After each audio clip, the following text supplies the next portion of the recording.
আমাদের রূপপুর পারমাণবিক বিদ্যুৎ কেন্দ্রের যে ভিউ, ছাড়লেই ফর ইউ। বোঝো ব্যাপারটা? তোমরা কি পাবনাবাসী ছাড়া? এই দেখেন লালন শাহ সেতু এবং হার্ডিং ব্রিজ, এবং নিচে বয়ে যাচ্ছে পদ্মা নদী।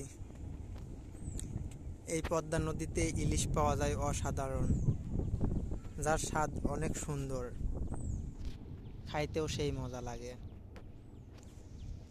আপনারা ঘুরতে আসতে পারেন পাবনা জেলায় এই পাকশি ব্রিজের নিচে, অনেক সুন্দর লাগবে। এবং এই পাশে কুষ্টিয়া, এই পাশে আছে আপনার মণি পার্ক। মণি পার্কে থেকে ভিডিও করলেও অনেক সুন্দর লাগে। মণি পার্ক থেকে আপনার ওই পারে সব কিছুই দেখা যায়, রূপপুর পারমাণবিক বিদ্যুৎ কেন্দ্রের সব কিছু দেখা যায়, এবং অনেক অসাধারণ একটা ভিউ। দেখলে পরে আপনারা বুঝতে পারবেন কি সুন্দর লাগে। দেখুন, এটা হলো মণি পার্ক।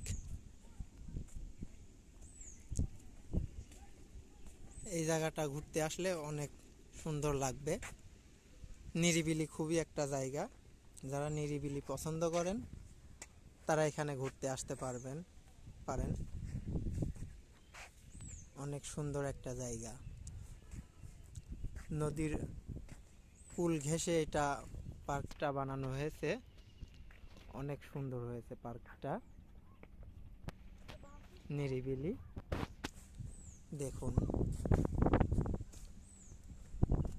এখানে সব জেলেরা মাছ ধরে, অনেক নৌকা ঠেকা রাখছে।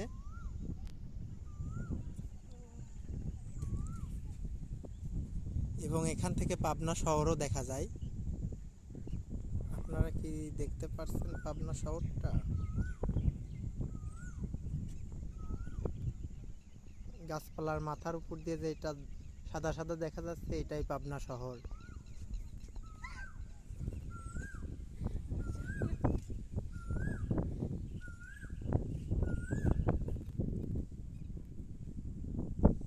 দেখুন ব্রিজটা